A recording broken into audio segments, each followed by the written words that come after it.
Hey guys, I figured that I needed to make a little video this morning. I know some of you know about how knife pricing works and everything, but some of you may not know how that all comes about. In the knife world, you have, a lot of a lot of different players, and but you can basically break it down into manufactured knives and handmade knives. Um, within each one of those categories, you're going to, as far as knife prices, there's going to be all kinds of different things that affect the price of the knife in either one of those categories.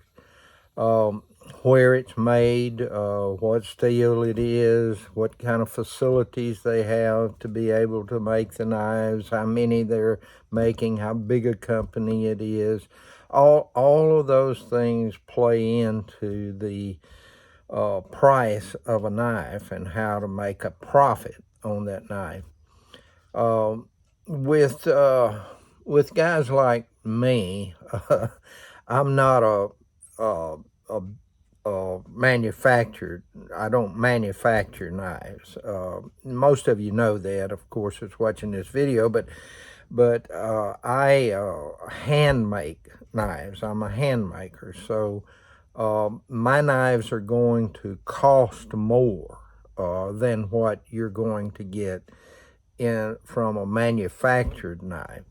Now, even in what is called, there's the lines get kind of blurred between handmade knives and manufactured knives, even uh, because some guys can or work into using CNC machines and so forth, but they still have more of the knife is handmade than is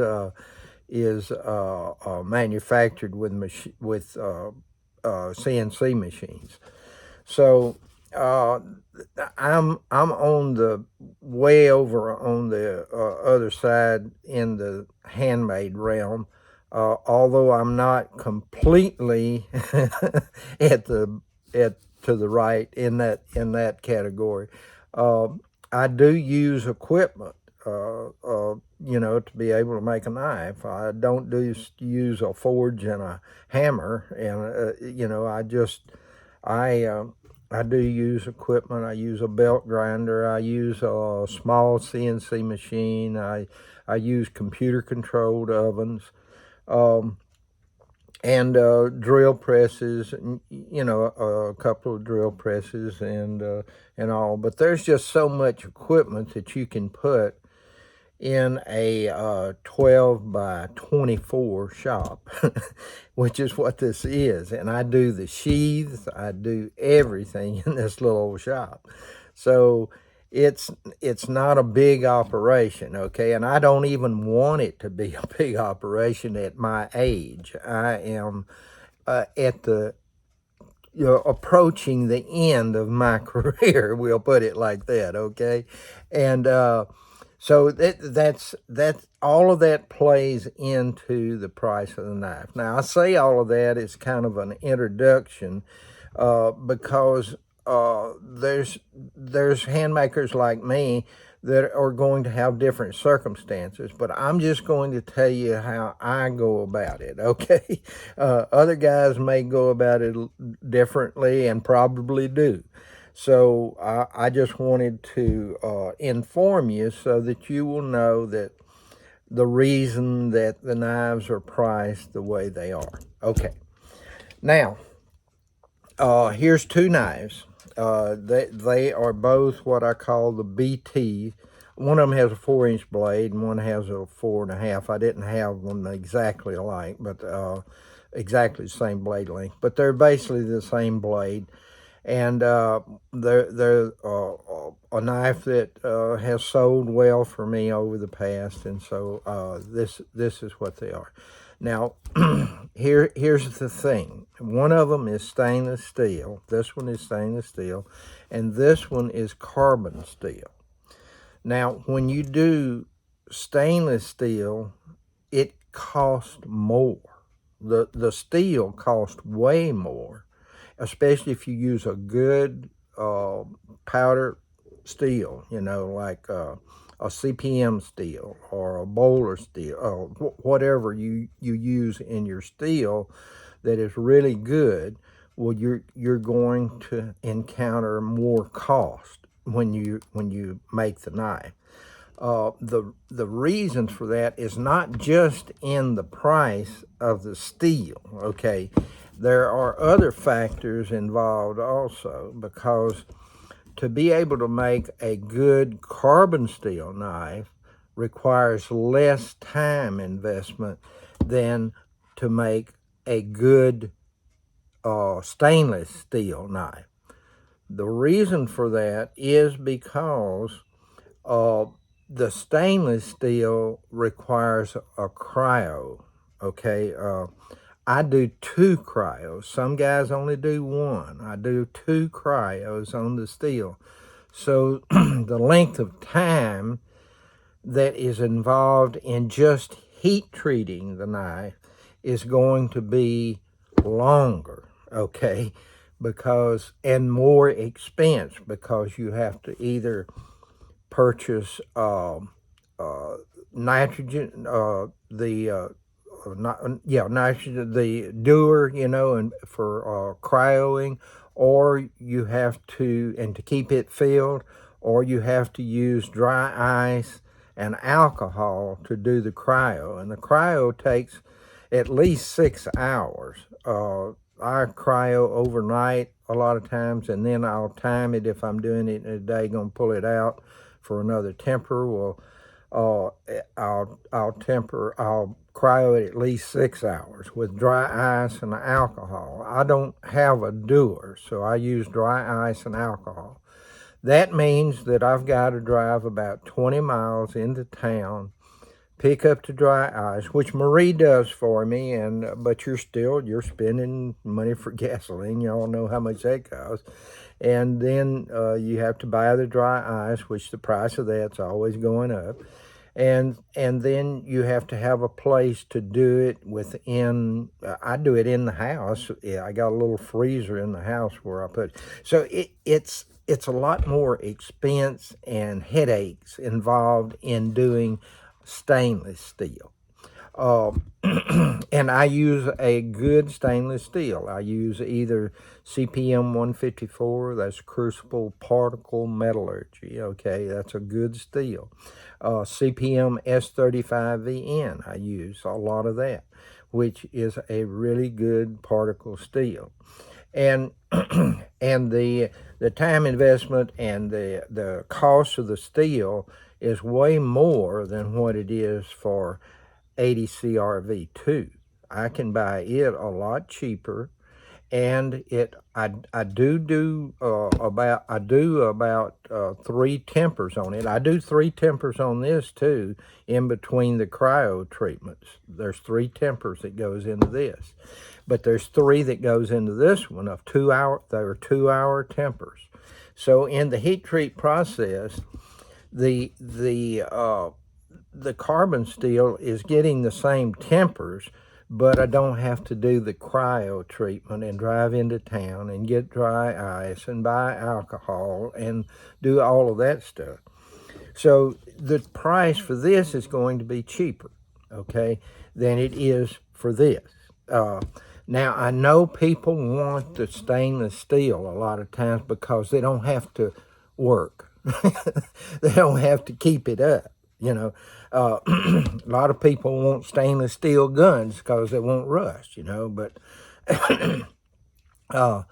but it's going to cost more when you when you're doing a stainless steel, especially if you get a good one that's being done with a cryo treatment. Now, sometimes people don't do them with cryos, so it's not going to be as good a knife. It won't hold an edge as long and do as well. But anyhow, that's the rust resistance is the reason that people like the stainless, and a lot of my customers want the stainless, but it's going to cost more. Now, also there's other things involved in the pricing of the knife too. It's not just in the heat treat. Like on these two particular knives, all right, here they both have a hilt on them. They both have a hilt. Now that hilt takes time because I build every hilt. I don't have it made somewhere. I have to buy the stock that I use to make that hilt, and it's just bar stock, and I have to cut it out, have to mill it out, I have to sand it, do all of that stuff, have to put it on there, get it welded in place, and all of that. So it's a little more involved when you have a hilt on the knife. And so that drives the price of it up because of the time investment as well as buying the material to make the hilts out of. Okay, then now I don't have one, but if I took the hilt off of this knife here, if I took the hilt off of it and did not make put a hilt on it, well, it would look like, you can imagine what it would look like without the hilt, on it. So that would knock off 50 bucks or so off of the knife because you don't have a hilt on it. And there's all these things that can be done to the knife that drive the price up. If you taper the tang, people sometimes like tapered tangs. Well, that's going to drive the price of the knife up even more. So those things are the reason that in a handmade knife that it drives the price up to certain prices. Now, I try to be fair in that. I do not try to overprice or anything. I'm trying to just survive, okay? I like making knives, and so as long as I can make them, well, I'm going to make them, but I want you to know I'm not trying to gouge you, okay? Although I've got a lot of time invested over the years in this skill set that I have to be able to make knives. You need to realize that, too. A lot of times you're investing in a man's skill set. His skill set may be just a beginner, or he may be 20, 30 years into the profession. So their prices are going to be different for those two guys. So you need to understand that when you go to buy the knife, okay? When you go to price the knives, they're going to be more for the guy that's been at it longer and has a good reputation. Now, there's some guys that may not have a very good reputation in the deal. So anyhow, you have to consider that also. Also, another thing, and I'll try to. I know it's running long here, but I is in the sheath. I build my own sheaths, okay? Now, I could do like some and say, okay, I don't build a sheath. You have to get a sheath maker or leather worker to do that. I build a good quality sheath, okay? It's not the top of the line, okay? I'm not a leather worker, but I can make a good sheath for a knife. And so there are different types of sheaths that take more time. I try to use good leather, good vegetand leather. I take my time and do the sheath correctly. But this sheath is going to cost more than just a regular little pouch sheath of some kind, something like this, a pouch where you can just stick the knife down in the pouch. Well, this is a pouch sheath, but it's got all this other work involved in it too, to be able to put attachments on it, to turn the straps around to carry it vertically. You got to put this on the back to be able to carry it vertically. You can carry it horizontally, take this off and put it on your belt and carry it horizontally in front or in the back.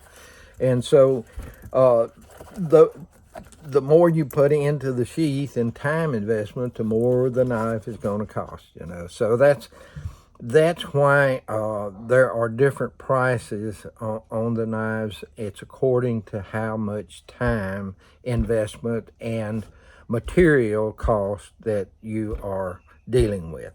for a hand maker. Now, I don't know much about the manufacturing guys. You'd have to get one of them to tell you why and what their knives cost. There are some guys that are semi-manufacturing and some are full manufacturing, so you would have to talk to them. But I'm just trying to give you what a hand maker does. This is one guy, okay? There's not a lot of guys involved in making these knives. It's just this one old man, all right? And so I just wanted to make this video and give y'all just a little bit of what goes into this so that you'll know that why the prices are going to run into the 400s, 500s for stainless steel, and you may keep it in the 200s, 300s for the carbon steel. Okay, thanks a lot, guys. Bye-bye.